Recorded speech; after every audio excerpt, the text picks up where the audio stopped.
Assalamualaikum warahmatullahi wabarakatuh. Saya Lizainita. Kali ini saya akan bahas tentang bentuk-bentuk perusahaan. Sebelum kita ketahui lebih lanjut, mari sama-sama kita pahami apa itu perusahaan. Perusahaan adalah sebuah organisasi bisnis, baik komersial maupun industrial, yang dikelola oleh asosiasi dan sekelompok orang untuk bekerja sama dalam mencapai tujuan yang sama. Biasanya, perusahaan akan melakukan produksi yang nantinya akan diperdagangkan kepada masyarakat secara luas dalam rangka menggerakkan kegiatan ekonomi. Bentuk-bentuk perusahaan. Yang pertama ada PT atau perseroan terbatas.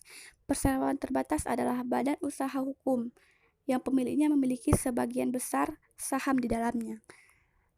Jenis-jenis dari PT sendiri ada PT terbuka, yaitu jual beli saham mudah karena ditawarkan kepada publik, siapa saja bisa jadi investasinya. Yang kedua PT tertutup, yaitu penjualan saham terbatas karena hanya untuk orang atau kelompok terpilih.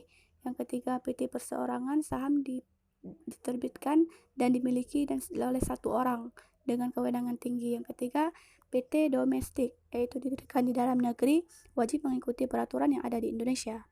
Kelima, PT asing didirikan di luar negeri tetapi tetap harus mengikuti peraturan yang ada di Indonesia.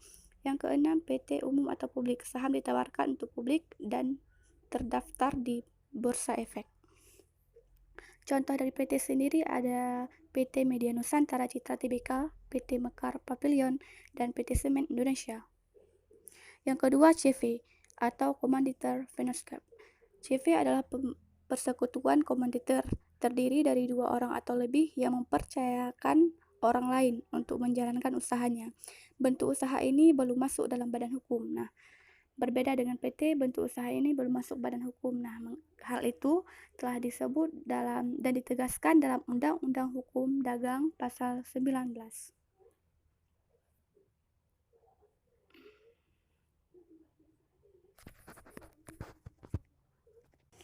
Yang ketiga, UD atau usaha dagang. Nah, bentuk perusahaan yang dimiliki satu orang. Usaha dagang ini tidak termasuk ke dalam badan hukum, semuanya jadi tanggung jawab pribadi. Contohnya seperti usaha toko pakaian dan buah-buahan. Yang keempat ada koperasi, yaitu badan usaha dengan anggota yang saling bekerja sama. Didasarkan pada nilai tolong-menolong, anggota koperasi bersifat sukarela. Dalam koperasi, anggotanya bersifat sukarela tanpa adanya paksaan sama sekali. Nilai-nilai yang dijunjung tinggi oleh anggotanya dalam mendasari kegiatan koperasi adalah kekeluargaan, menolong sendiri, bertanggung jawab, demokrasi, keadilan, dan sebagainya. Yang kelima, firma, yaitu didirikan oleh dua orang atau lebih, dijalankan di bawah satu nama. Bukan merupakan badan hukum, tapi anggota bertanggung jawab penuh atas firma tersebut.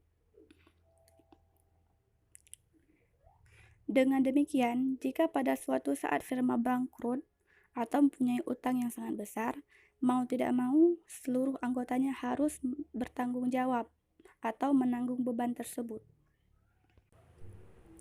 6. Badan Usaha Milik Negara atau BUMN.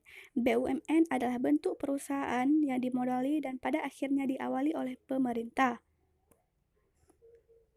Badan usaha tersebut diawasi oleh pemerintah. Tujuan dibuatnya adalah untuk melayani kepentingan masyarakat yang luas.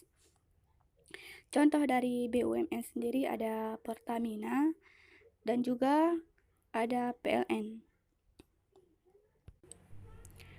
Sekian video pembelajaran dari saya. Terima kasih. Assalamualaikum warahmatullahi wabarakatuh.